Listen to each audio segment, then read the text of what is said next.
देश के जीडीएस बंधुओं, सादर नमस्कार। मैं दिनेश कुमार राय, जनरल सेक्रेटरी, भारतीय ग्रामीण डाक कर्मचारी संघ बीएमएस। आप सभी को एक मेरा संदेश है, कृपया गंभीरता पूर्वक आप सभी इस विषय पर विचार करें, चिंतन करें। सभी पढ़े लिखे हैं और मूल्यांकन करें कि क्या सही है, क्या गलत है। ये अप्रैल का महीना है, सारे यूनियन मेंबरशिप फॉर्म के लिए दौड़ रहे हैं। तो आपको जज करना है कि भाई हमारा जो न्याय संगत लड़ाई है, जो नेचुरल जस्टिस है, वो आदमी, वह कौन सा यूनियन हमारा लड़ाई लड़ रहा है या कौन बेवकूफ बना रहा है। जैसा कि आप सभी जानते हैं कि 2009 में जो वर्कलोड नॉर्म्स बना, उस वर्कलोड नॉर्म्स के आधार पर एक एबीपीएम जो लेवल 2 का है, उसको 2500 आर्टिकल स्पीड आरएल डिलीवर करेगा तो फुल फ्लेज वर्क है।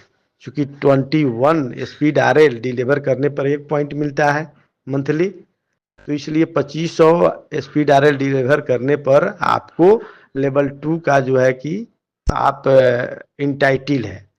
2100 स्पीड आरएल आप डिलीवर करते हैं तो लेवल 1 का इंटाइटिल एबीपीएम है आप टीआरसीए का।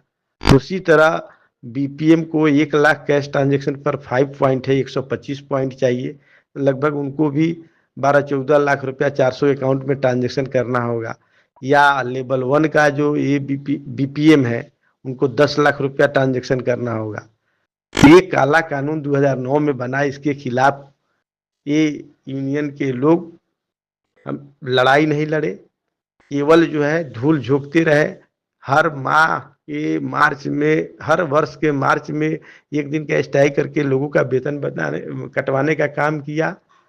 दूसरा, अक्टूबर 2022 में अंततः डिपार्टमेंट ने कहा कि आप सभी का वर्कलोड डाउन है, तो इसके लेके पूरे देश में अक्टूबर 2022 से सब्स्टिट्यूट का वेतन बंद है। और तब से अब तक जो है एक जीडीएस 2-2 काम कर रहा है, 3-3 वैकेंट पोस्ट का काम कर रहा है, उसको सब्स्टिट्यूट का वेतन नहीं दिया जा रहा है। क्या यह न्याय संगत है? बिल्कुल गलत है। ये काला कानून के तहत हमारा वर्कलोड हमेशा डाउन रह रहा है। 95% बीओ पूरे हिंदुस्तान का वर्कलोड डाउन है, तो इसके खिलाफ हमारी लड़ाई होना चाहिए। अक्टूबर 2022 से जो सब्स्टिट्यूट का वेतन बंद है, वर्कलोड डाउन है, इसी का डिपार्टमेंट बोल के, आईपी एसपी बोल के बंद किए हुए हैं। तो अक्टूबर 2022 से न्यूनतम टीआरसीए सब्स्टिट्यूट को जो मिलता है वैकेंट पोस्ट पर, वो भुगतान बंद है। तो फिर 8 घंटा की लड़ाई में लेके जाने का मतलब क्या है एस महादेविया जी को? यह गंभीर विषय है, इस पर सोचना चाहिए क्या सही है क्या गलत है। जो सब्स्टिट्यूट का वेतन लड़के आपको दिला नहीं सके, न्यूनतम 4 घंटा का जो है वैकेंट पोस्ट पर पूरे देश में, वो 8 घंटे की लड़ाई को कैसे लेके चले गए? और गए तो आधी रात को कैसे भाग गए? हजारों लोग पुटअप हो गए, हजारों लोग टर्मिनेट हो गए। वो आज चार्जशीटेड है, उनका प्रमोशन में ब्रेक लगा हुआ है। कैसी विडंबना है, हमको समझ में नहीं आ रहा है। इतने पढ़े लिखे जेंटिल लोग आ रहे हैं, अंडर 3 इयर्स को स्ट्राइक में भाग नहीं लेना है। जबकि ये प्रेस कॉन्फ्रेंस करके इन्होंने एस महादेविया ने बोला कि सुप्रीम कोर्ट का लॉ है नो वर्क नो पे। और जब अंडर 3 इयर्स टर्मिनेट हो गए तो फिर कहे कि आप लोकल एमपी से, सांसद से संपर्क कीजिए, खुद मोबाइल स्विच ऑफ किए, अंडरग्राउंड हो गए। क्या ऐसे लोगों को आपको साथ देना चाहिए? 2009 से जो वर्कलोड नॉर्म्स बना है, काला कानून है, इसके खिलाफ तो लड़ाई होना चाहिए ना। ये काला कानून कैसे चलेगा? 2100 आर्टिकल, 2500 आर्टिकल स्पीड आरएल कहां से बीओ में आएगा? बीओ में 15 लाख 10 लाख ट्रांजेक्शन कहां से होगा? एक बीपीएम को आपने पावर दे रखा है कि आप 50,000 डिपोजिट कीजिएगा, 20,000 ही आप ट्रांजेक्शन विड्रॉल कर सकते हैं एसबी में। एसबी में विड्रॉल जो हो रहा है 20,000 होगा, टिकट रेंज कीजिएगा, अप्रूवल करेगा अकाउंट ऑफिस, तो बाकी दीजिएगा। दूसरा, आपके पास उतना नकदी नहीं है, कैश बैलेंस रखने का आपको नियम नहीं है, तो फिर ये कैसे इतना लाखों रुपए का ट्रांजेक्शन होगा? ये काला कानून है, इसके खिलाफ लड़ाई होना चाहिए। इसके खिलाफ हम लड़ रहे हैं, भारतीय ग्रामीण डाक कर्मचारी संघ इसके खिलाफ लड़ रहा है कि मूल जो समस्या है वर्कलोड का, इसके खिलाफ लड़ाई होना चाहिए। ये समाधान होना चाहिए। आज हमारा जीडीएस आईपीपी से हजारों लाखों करोड़ों रुपया ट्रांजैक्शन कर रहा है। कोरोना काल में हमने काम किया, उसको वर्कलोड में लेना चाहिए। आज आधार का काम हमारा जीडीएस कर रहा है, हमने डिपार्टमेंट का नाम रोशन करने का काम किया। ये सब वर्कलोड में आना चाहिए। जो पुराना वर्कलोड नर्म से उसका रिव्यू होना चाहिए, उसमें बदलाव होना चाहिए। आज 50,000 डिपॉजिट का पावर है तो 50,000 विड्रॉल का भी पावर मिलना चाहिए। आज आधार जो बना रहा है हमारा ये बीपीएम डाकिया, उसको जो है वर्कलोड में लाना चाहिए।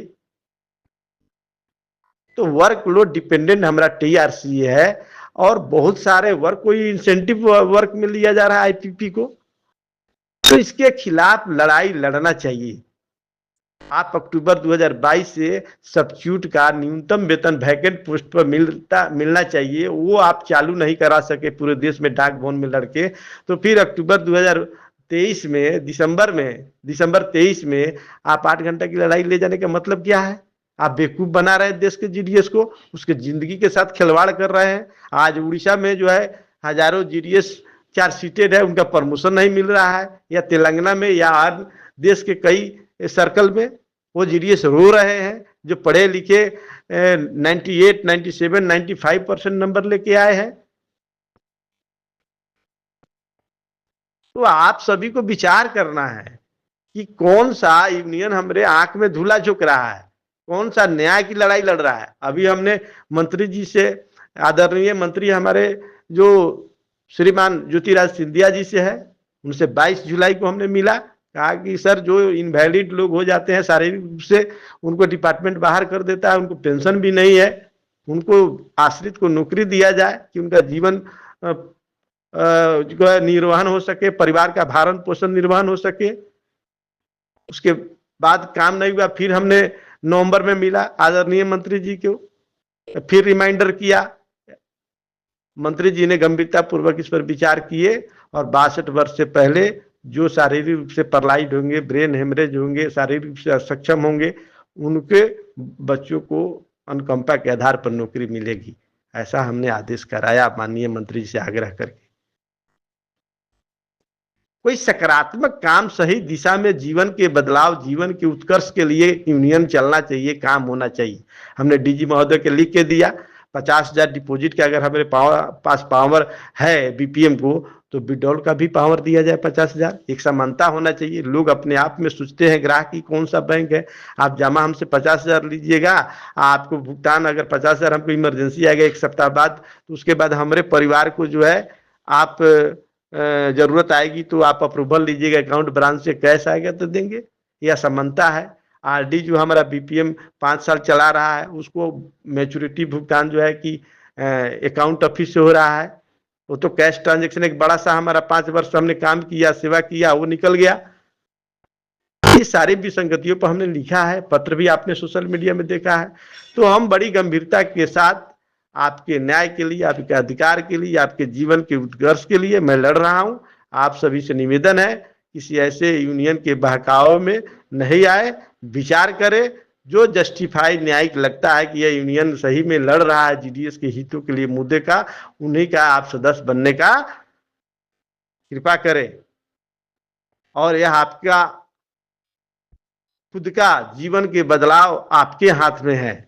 आप हमारे हाथों को मजबूत कीजिएगा। निश्चित रूप से मैं वादा करता हूं आप सभी, अभी 5 लाख रुपए इंश्योरेंस के लिए मैंने जाकर वित्त राज्य मंत्री श्री पंकज चौधरी जी से बात किया।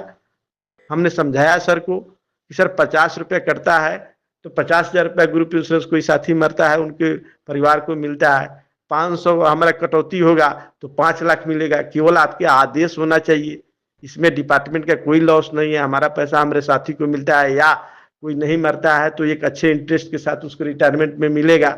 जीडीएस को कोई पेंशन नहीं है, तो इसलिए इस पर सकारात्मक रूप से विचार किया जाए।